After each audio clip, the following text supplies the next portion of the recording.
Ambassador Sondland's revised statement, is the White House position still that there was no quid pro quo? That is the White House's position, and I don't think that his latest revisions change that. I looked at page 106 of his original testimony, sworn testimony under oath, where he said he called the president and didn't engage in small talk and just said, what did you want from Ukraine? And he said, I want them to do what they ran on, which of course is anti-corruption. You even read that in the phone call between the two presidents of Ukraine and the United States of America, where it's President Zelensky who mentions draining the swamp, mentions how little help he gets from Merkel and Macron, thanks the president for teaching him how to run on anti-corruption or draining the swamp, and then thanks him for all the support that that the United States is given and that President Trump is giving Ukraine. What you won't find in that transcript is quid pro quo, is any mention of 2020. You'll find a mention of 2016, certainly. You'll find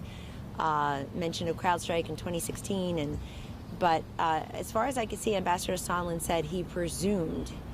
And last week we had a witness who said my interpretation was, ladies and gentlemen, be careful, because you cannot impeach a president and remove him from office in a constitutional democracy centered on the rule of law based on somebody saying they presumed and someone else saying they interpreted. And frankly, a whistleblower who got this all started, I suppose, colluding with the Schiff staff and who wasn't on the call and hadn't read the transcript, it seems, until everybody else had read the transcript. Someone did lay out what amounted to a quid pro quo in one excerpt, telling Yermak, quote, the resumption of U.S. aid would likely not occur until Ukraine provided the public anti-corruption statement that we had been discussing. What does he base that on? Well, his presumption? In his phone call discussed a range of different things, including Burisma, which of course is tied to the Biden. So how can the White House argue that there was no quid pro quo when Sondland lays one out? Is that Sondland last week or this week? Well, that's his updated. Now he's your favorite witness? That's it, no. That's Ambassador I'm just Sondland. asking about his updated testimony. And I just addressed that he said he presumes. He still doesn't know. Pardon me? No, it doesn't. And here's why. Let's make very clear what facts that you do know, so that nobody has to, quote, interpret or presume anything. The Ukrainian president said he felt, quote, no pressure. He, quote, did not know any aid was being held up. Ukraine has that aid as we speak. Ukraine is using that aid, one presumes, as we speak. The aid is, by any measure, far and above anything that Ukraine got under President Obama, who sent them pillows and blankets, it sounds like. So I think the facts matter. To your whole facts first crowd, I would think the facts matter. Ukraine has the aid. They got the aid. They're using the aid. The Ukrainian president says he felt no pressure. He didn't know the aid was being held up. But somehow we want to march people up to Congress where they're growing mushrooms in the dark in the basement, in Schiff's basement chamber, and we want that to prevail over what the Ukrainian president and what the American president have said. To be clear, these depositions are being made public, but is Sondland a credible witness, Kellyanne? Is Sondland a credible witness? I guess. I don't know. In other words, as opposed to whom, the other ones that you're cherry picking? I mean, is Volker a credible witness? Do you take? Well, I'm asking you. When Congressman Lee Zeldin, who's on the committee and is in the room, says so then you're saying to Ambassador Volker, in no way, shape, or form was there any quid pro quo, and Volker says what you just said, quote, correct. Is he a credible witness? So my question is, the president has exactly. said never Trump. Kellyanne, let's be clear. Kellyanne, we're not done. Kellyanne, no, we're just finishing this exchange. Well, it takes two to tango, so I'm over here now. Go ahead. I'm just asking the question, which is the president said that two individuals were never Trumpers, Bill Taylor and Alexander Vindman. He does that to women all the time. That those men are never Trumpers. I don't even know what you're asking about. The president said that Alexander Vindman, Lieutenant Colonel Alexander Vindman. So here's the evidence I'm looking for. So what evidence is there that they are never Trumpers? I'm asking a question of you. I'm the reporter, so I'll ask why do you care? Why are they? Exactly. What evidence do you have that the president should be impeached? Let's start with what we're talking about. I'm asking the question. If you're going to say bombshell, why would the president? White House engulfed in crisis. What evidence do you have that the President of the United States, who's democratically elected, and I'm sure you didn't vote for him or predict that in fact, I know you didn't predict he'd win. I know you're not going to vote for him next time, respectfully. I'm not going to call you never Trumper, but what evidence do you have that the democratically elected President of the United States should be thrown out of office and removed based on the testimony of people who you hadn't even heard of weeks ago? Answer me. Tell the country why you think. This role for decades in some form. Why you think? On what basis does the president say he is a never-Trumper and that Alexander Vindman is a never-Trumper? So Alexander Vindman is Lieutenant Colonel, who I stood here and have said on TV several times, I don't question his patriotism at all. What I question is him saying my interpretation was this. Why does it matter? That's like saying your interpretation matters. So it doesn't. The president call him a never-Trumper on the basis of what? That's what this is about now? No, I'm just asking. The president made a declarative So is statement. NBC covering that this is an impeachment inquiry, or that we're asking people how they voted? I'm just trying to hold the president accountable for statements he's made. No, you're not. You want the president impeached, and you don't have the goods. Another lieutenant. Another lieutenant. No quid pro quo, but had the administration. Everybody has such pretty new coats on. I had to say that. Go ahead. But had the administration sought to influence Ukraine over investigations, would that have been appropriate? I'm not engaging in hypotheticals, and I'm especially not engaging in them because it seems like that's all the Democrats have. Look, not a single Republican supported the Democrats in their impeachment inquiry vote last week, and that's remarkable on its face, but I think it's because they screwed up the process from the beginning. They rushed out there, having not seen the transcript. They believed what they heard on cable news. They believed a very unfortunate report in the Wall Street Journal that got picked up and misinterpreted by CNN. You could follow it. And Nancy Pelosi broke faith with her own commitment to not rush into an impeachment inquiry until an investigation was completed. She broke faith with her own commitment, went ahead, then didn't think we'd release the transcript, and now they're stuck. And they're stuck engaging in hypotheticals. I'm not going to do that, and I'll tell you why. Because we're not having a simple conversation about tax reform or regulation or trade or any other policy. We are talking about impeaching and removing a president of the United States, and it is such an extraordinary event in our constitutional democracy that the framers, I'm constantly being lectured by people who all of a sudden like the Constitution, even though they can't even get to the Second Amendment and understand what it says. But the framers are protective of our constitutional democracy. It's an extraordinary event. So I'm not going to engage in hypotheticals just because they're trying to knit together a statement here, a statement there. I also don't appreciate Adam Schiff and others walking to the microphones and telling us what 10 minutes of 10-hour testimony matters to us. But because he's such a show horse and more than a workhorse, we already know the most damning parts of the testimony, according to him. He just can't work in secret. And I think the country, especially in these 17 swing states, you've seen the polling, the New York Times polling, no less, shows that people are already tiring of this. They're already wondering, okay, well, what are we doing? Where are the goods? Where's the, the same people who ran around for 2 years and put this country through Russian collusion nonsense are the same people now insisting that the president has committed impeachable offenses. Excuse the country if they don't have trust in that.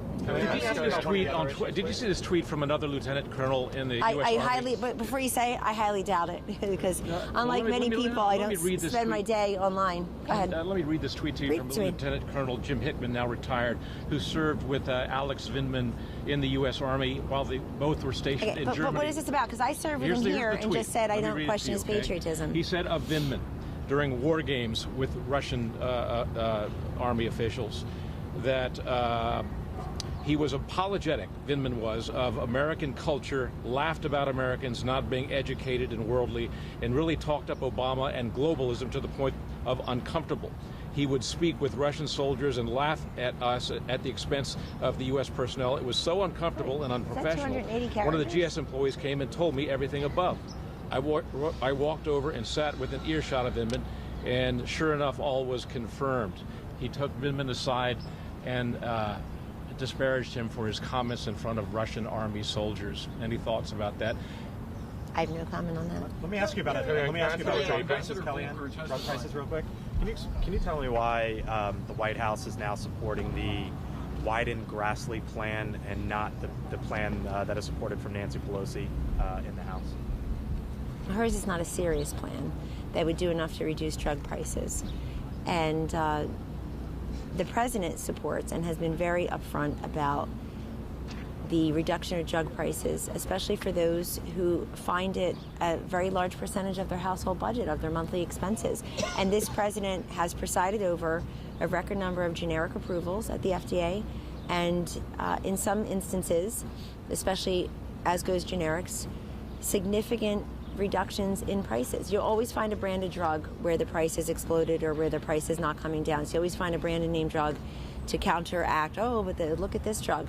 But the fact is that drug prices are less expensive for many Americans now, and more generics have been approved, which is another way of saying drug prices are less expensive for many Americans. The CBO, though, says that the plan in the House would save Americans over, it's a different time range, 7 to 10 years, but about 4 times more. So I can't take serious people who saddled us almost 10 years ago with Obama-Biden care that has left 28 million Americans without any kind of health insurance whatsoever, wasted tons of money on websites that didn't work, people that wouldn't enroll, and we're trying to fix that. I'm one of the people here working on health care, and it's a top issue to voters across the country, including your own polls. I don't see impeachment quite up there with health care, but we'll save that for another time. Kellyanne, can I ask whether the president has made a decision? Francesca, and then, okay, yes. thank you very much. 2 questions. Congratulations on your new job. Thank you. Will Mick Mulvaney testify this week on Capitol Hill in the impeachment inquiry? I'm told no. No? Okay. And second question, are you worried that you'll be called to testify? I'm not worried about that. Do you think you'll be called? I have no idea. Follow up to that, Kellyanne, if the White House has nothing to hide, why not let Mick Mulvaney, other top officials? Why would we try to be complicit in an impeachment inquiry that we're not even sure what it's about? What is it about? If I gave you a blank piece of paper, literally, what would you write on it? What are we telling the American people right here and right now as to why we're impeaching the president and we're going to remove him from office? I think the paper would say blank. It's like, well, this or but for that. But we don't do that in this country. Frankly, we don't do that against anyone who's being accused of anything. Kristen, we don't say, come, let's book you, let's put you on trial, and then we'll figure out as we go along if anything kind of pops. I mean, this is just, that is just not the way our rule of law works. The hearing should have been public from the beginning. They can't cure a bad process, and I think that's why no Republican voted with the Democrats, and frankly, 2 Democrats voted with the Republicans, because the process has been ill-conceived from the beginning. You cannot unscramble that egg. You cannot put the toothpaste back in the tube. Can you say when the president has made a decision on vaping? I'll get back to the timeline that you'll make a So I think we should all stop using vaping and e-cigarettes interchangeably. They are different. E-cigarettes are exactly that. They're cigarettes. They are under the Tobacco Control Act. So HHS and FDA have jurisdiction over cigarettes and e-cigarettes under the Tobacco Control Act. They do not have jurisdiction over vaping in vape shops, for example. So if we're talking about e-cigarettes, the president, yes, he's been discussing this with his team, and he or the HHS will make an announcement soon. I think nothing has changed. In fact, what got worse is the JAMA data came out yesterday. You can go look at it for yourself. It's very alarming. And the way I read the JAMA data is we have now 5 million kids who have admitted, who are self-reported to be using e-cigarettes. And this is a burgeoning health crisis. The difference is between kids and adults. And I think the JAMA data also made clear that kids report they use mint and other flavors like mango bubblegum, tutti frutti, unicorn milk, pretty remarkable, and that they don't care for menthol, which of course many smokers, I'm not one, say tastes like tobacco. So he'll be making an announcement. The announcement will be made very soon. I think the only thing that's really changed from the First Lady's original tweet on September 9th is that the data are much more harrowing and concerning than we would have suspected. But the demarcation is really kids and adults. And we're very focused on a burgeoning healthcare crisis among kids. Look, we inherited the drug crisis from the last administration who completely ignored it. According to the Washington Post, the fentanyl failure is laid at their feet.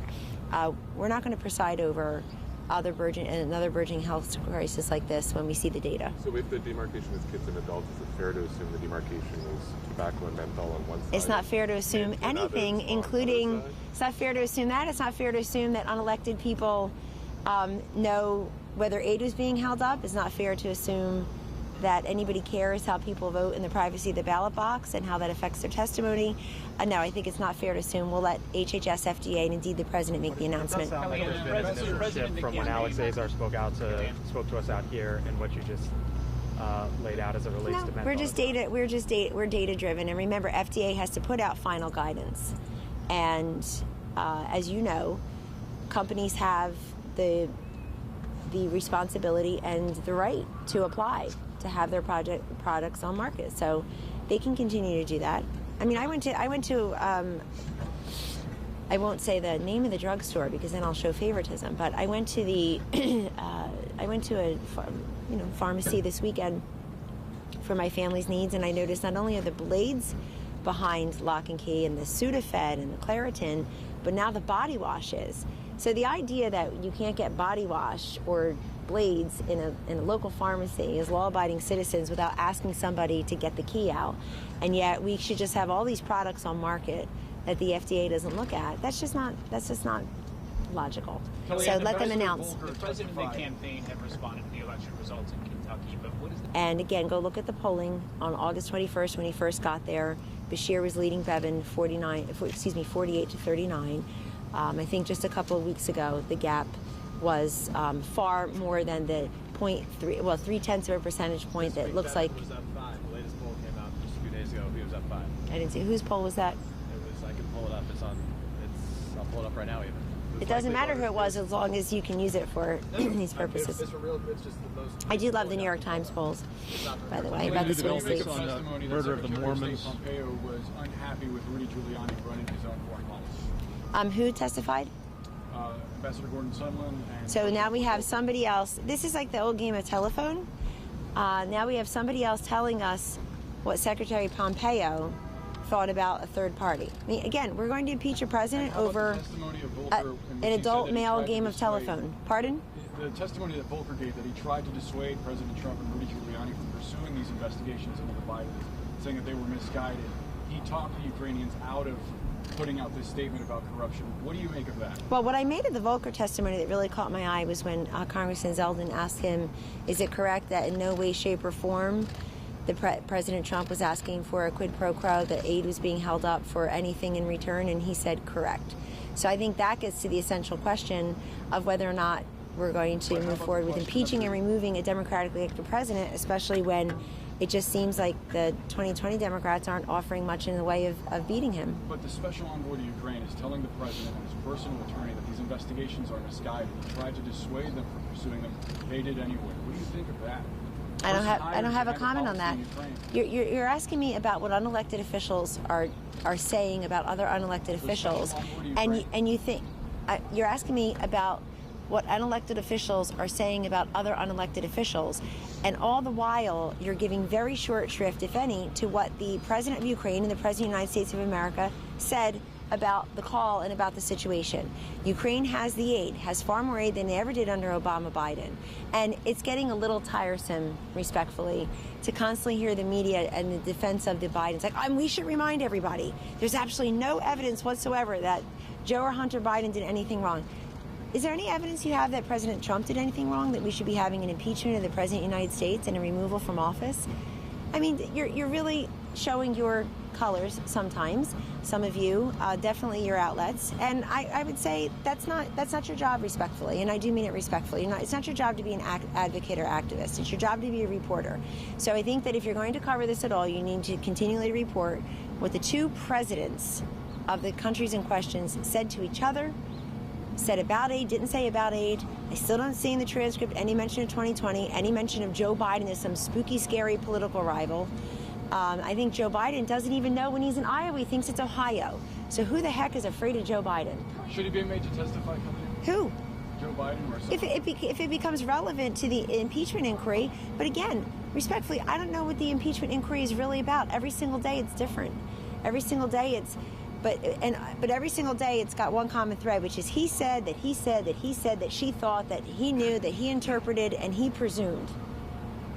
Kellyanne, Sondland describes Rudy Giuliani's role as increasingly insidious. Is the White House's administration comfortable with the role of Rudy Giuliani? I don't know what the role of Rudy Giuliani was. I just don't have visibility into that. I'm not a good source. I'm not a good... About it here at the White House that he may have overstepped his bounds? I just don't know what his role was.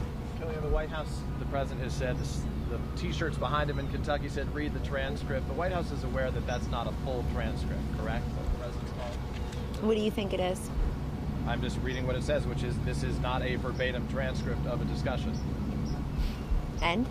So I'm asking you, the president says we should read the transcript. He acknowledges it's not a full transcript. But wouldn't you acknowledge that the transcript doesn't have 8 quid pro quos in it, as was promised by 2 major media outlets? And I guess Pelosi believed that. What is it? Is it a rough transcript? You know how these transcripts are made? Because I think that you're trying to accuse somebody of altering the transcript, where you know how these transcripts are made. People who listen in the call, and there are many. One of the president's own White House officials says it was amended. He asked for amendments to be made. And what happened? And why were those amendments rejected? Some were made, some were not. I wouldn't call them amendments, like there are 26 that we have to our Constitution, some of which you like, but I would call them suggested edits, and they were rejected. And the New York Times and Washington Post, of all people, of all outlets, last week noted that the suggested edits by Mr. Vindman, Lieutenant Colonel Vindman, would not have altered the fundamental understanding of the lawmakers about the transcript. And he made recommendations, and they weren't accepted. But the Washington Post and New York Times made clear that that wouldn't have made a difference to the overall. So I know the transcript didn't live up to the expectation, and frankly, the reporting, which has, I don't know that it's been corrected, hasn't lived up to the expectation. Everything that was said about the transcript it ended up not being true. All things that were said ended up not being completely true. And you know that is a transcript the way other transcripts are made. If you're trying to accuse something else, then say it. Does the White House do you think that that's any different than other transcripts are I don't work in the White House, so I'm not given classified transcripts. Right, but you know that people who worked in Democratic administrations have said that is how transcripts are made. I'm just saying we would both agree that it says this is not a verbatim transcript. But what is it? It's apparently a memo. Is it a typical? No, it's not a memo. Is it a typical transcript? It calls itself a memorandum. Is it a typical transcript? Is it a typical transcript? It is the way transcripts are typically comprised. Which is not being disputed. I'm asking you if it's No, it's not being articulated by you either. You want to call it a different thing. My question was, is it a transcript? Do you see anything in there that makes you comfortable to tell your kids that you were here when a president of the United States, democratically elected with 304 electoral votes, was impeached and removed based on the document you're handling? Kellyanne, why does the White House think that this other server? Mine aren't too young to read all the crap that you write. Then did they put this into the other server? Why not? This president had people leaking his calls with the Mexican president and the Prime Minister of Australia week 2 of being here. So, and by the way, I've said before, I said 6 weeks ago when this started, that I don't know how the NSC and the Situation Room do their jobs, do their business in terms of what goes into bin A or bin B, but I trust that they're doing their jobs the way they see fit. And it's not for me, and respectfully you, to second guess the way they do their jobs. But I have heard a number of officials who worked in previous administrations, right, left, and center, say that this is typical the way transcripts are comprised, and that this is typical the way transcripts are handled. But it's not typical that they put him into this. I think that you want not you, but I think people want the transcript to say something other than what it says. I'm asking about where it was put. It was put into a very highly restricted server that's normally used. And where is it now? And now it's not in any server. Now it's in the hands of everybody in the world who wants to read it. And that server is typically reserved for covert action kinds of things. That's not true. That is not the only reason to put something in that server. That's just not true. So are most of the calls put in that server? Did I say that? No, I'm just asking. And the relevance of this entire exchange 6 weeks after Pelosi screwed up and got ahead of herself thinking that she knew what was in the transcript and that we would never release the transcript is what? Because respectfully, you have the transcript. Peter Alexander, like me, walk around with a copy of it. I've pretty much memorized it. So you have the transcript. And I'm asking you, now that you can read the transcript, now that it's not in any server, classified or otherwise, or super secret or otherwise, what is the relevance of this exchange? No, I'm asking respectfully. In other words, why are we back to that? My question is it typical for these kind of calls that are only classified as quote-unquote secret to be put in a highly restricted server unless there was some political ramification to it? No, don't go there. You don't know there was a political reason to move it. There could be, as I said, neither you nor I work in the Situation Room or for the NSC. I don't know how they decide what goes where, but I trust them to make the best decision, and that's what they did here. Now, fast forward, we all have the transcript. And fast forward, Ukraine has its aid, and one presumes it's using its aid. So all of this is as important, I would argue more important, than who said what in 10 lines in a 10-hour testimony. And so now we're going to have the testimony again in the Senate, or we're going to have it in the House, and we're going to have it again in the Senate. I mean, America's watching. If people want to justify how how their money and Congress's time is being used, that's on them. Meanwhile, I work in a building, excuse my back, where we're getting things done. And the president just on Monday signed $1.8 billion in funding for autism. And particularly because we know that autism doesn't stop when somebody reaches adulthood, but sometimes the funding stops and the services are difficult to access. That is a significant action by the President of the United States. Maybe you won't cover it. Maybe, look, I don't know how the Situation Room decides where to put which document any more than I can figure out why you cover what you cover and why you ignore what you don't cover. Does the White House consider the whistleblower to be a material witness, as Senator Rand Paul does? And is he protected? Is his identity protected by whistleblower law? I assume his identity is protected. Here's what I think we should be reminded about the whistleblower. Senator Paul says he's not protected. Here's why people agree and disagree on that. So people have different opinions on that. People have different opinions on pretty much everything. Some people will tell you that I'm wearing black or red today, and they'll swear by it. So I don't know what to tell you. However, on this one, I just think we should remind America that the whistleblower was colluding with the Schiff staff ahead of time. They should just at least know that. And that the whistleblower wasn't on the call. Many people were on the call, none of whom was the whistleblower. The whistleblower didn't see the transcript ahead of time. And I just think that those are important facts to remind people when we are people are constantly affixing a super long superhero's cape to certain people depending on what they're saying about the president or the people around him. But the Democrats have said, well, we're past the whistleblower now. They're also past the transcript, I've noticed. We're past the whistleblower now. We're past the phone call now. We're moving into other things. And I would ask you or challenge them, and exactly what are those? What are those? What are we going to learn? I'm willing to listen and learn, but I think this is why you see no Republican in the House vote for the impeachment inquiry, and you have many senators saying, I'm not going to comment on every jot and tittle, every single day's testimony, because I'm going to wait to see what happens. And I think we all need to do that. I mean, I would hope some people feel incredibly burned, if not embarrassed, over Russia collusion for 2 years. Russia. And then we're headed to a recession. I mean, the job numbers, the wage growth, the fundamentals, they're all strong. And nobody ever apologizes for being wrong around here. Nobody ever apologizes we apologize for getting things wrong. I've apologized, but they live forever. You get Russia collusion wrong for 2 years, and then we just move on to recession, and now we're on to impeaching the president. And I think many Americans are saying, stop, or at least take a deep breath, or show us what this is about. But we're going to continue to work. The president and vice president continue to try to get USMCA voted on. I mean, Pelosi said, let's vote on it in October. As far as I know.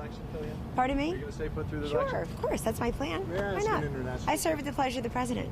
Kellyanne, can I ask about yesterday Iran said that they would be injecting uranium gas into centrifuges at a nuclear facility. The president acknowledged it yesterday, said we'll look into it.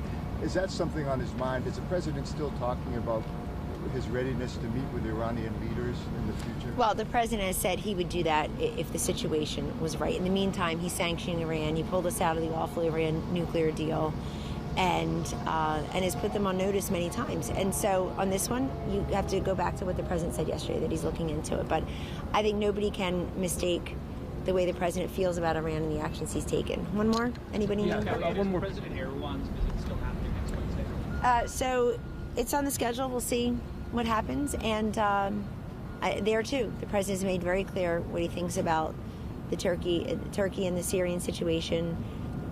And so I'll let the president move forward with his bilateral meetings whenever and wherever they take place. But in the meantime, it would be good to get a vote on the USMCA as promised for October. As far as I know, if it's November 6th, it didn't happen in October. It would be good for Congress to focus on drug pricing and infrastructure, keeping this economy humming.